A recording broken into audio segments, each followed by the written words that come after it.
Și vreau să vă spun că pe vremea la care și eu mă formam în a deveni un iubitor de poezie și apoi un creator de poezie, au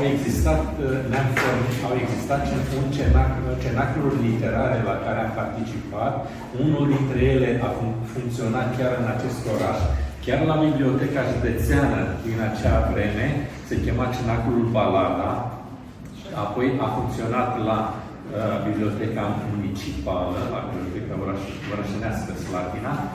Din acel cenaclu au plecat scriitori importanți care au ajuns apoi membri ai Uniunii Scriitorilor. Alții sunt colegi de-ai mei care încă suntem aici în această localitate. Apoi, cenaclurile literare de la București, la care am participat, cenaclul Numele Poetului, unul dintre cele mai importante, au avut un rol deosebit în devenirea noastră, în crearea noastră, în cultivarea dragostei de poezie și de creație.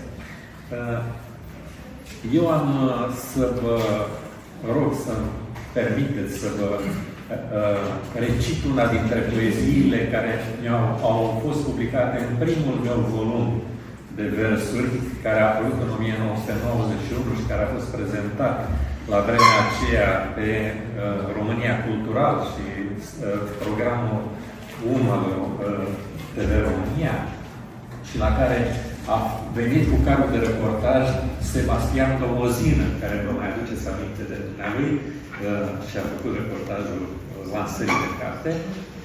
Apoi să vă citesc una dintre poeziile care au fost publicate în volumul de anul acesta, care a apărut anul acesta la editura Ștef din Iași și care se cuprinde în volumul Semnul de Carte.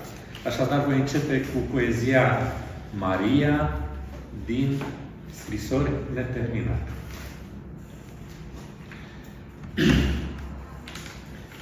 Hoții îndeau în câmpii să te fure, frumoși și sălbatici sunt hoții de cai, umerii lor miroseau a pădure, palmele aspre, a lumină de rai.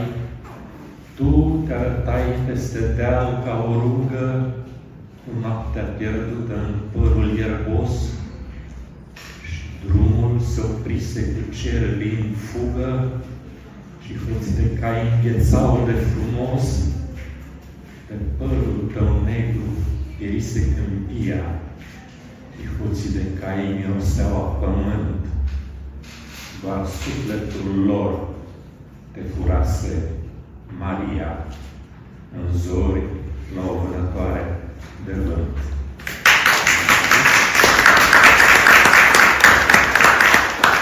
Și poezia Mâinile se cheamă, din acest volum.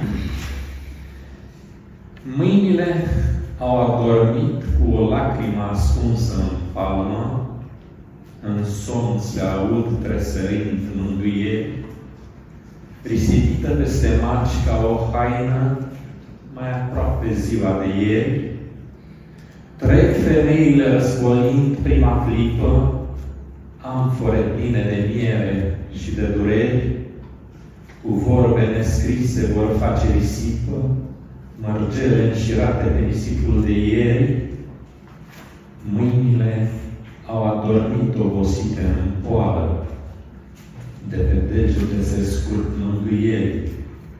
Ascunsă, durerea nu mai este o boală, șoaptele se întorc în tăcerea de ieri. Cineva și-a uitat în parcul public